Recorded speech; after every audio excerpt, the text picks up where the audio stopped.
За неполн месец втор производ кој се повлекува од пазарот поради афлатоксин. Јогуртот од 1 килограм Баланс Плюс од производителот АД Имлек од Србија има концентрација која не е дозволена со македонските прописи, информира од Агенцијата за храна и ветеринарство. Оттаму наведуваат дека количините кои се повлекуваат не биле наменети за нашиот пазар. Се повлекуваат пакувањата со серијски број лот 28.11.22, односно рок на употреба до 28 ноември. Крајните потрошувачи кои го имаат купено горе наведениот производ со посочениот серијски број лот, истиот да не го конзумираат и да го вратат на местото од каде го купиле. Колкава количина на јогурт е повлечена и како завршиле овие количини во Македонија се уште нема информација.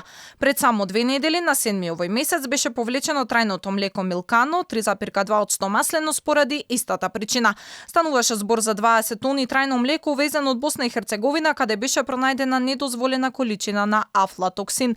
Млекото беше повлечено од пазарот, а маркетот ја прекина соработката со компанијата. Друг случај каде беше пронајден токсинот беше на 9 јуни оваа година во производот суви смокви од Натура, исто поради поголемо од максимално дозволеното количество на афлатоксинот. Инаку на крајот од 2021 година српските медиуми објавија дека од декември 2022 дозволеното ниво на афлатоксин во млекото ќе биде намалено на 0,05 микрограми. Нивото на дозволен афлатоксин во Србија на 0,25 беше зголемено во 2014 година заради поплавите кои ја зафатија земјата, поради која српските земјоделци не можеа да ги исполнат европските критериуми. Земјата ја тресеше скандал во 2013 кога над 30% од стоковите резерви со пченка имаа поголемо ниво од дозволеното.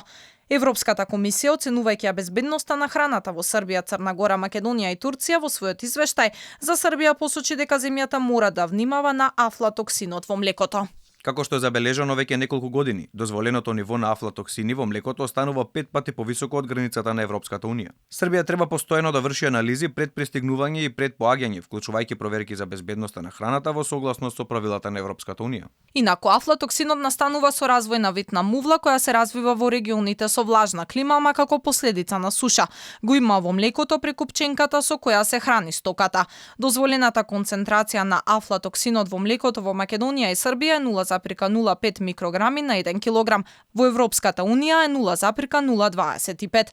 Афлатоксините се токсични и се едни од најканцерогените познати соединенија. Повлегувањето во организмот може да бидат метаболизирани во црниот дроб и може да предизвикаат рак на црниот дроб.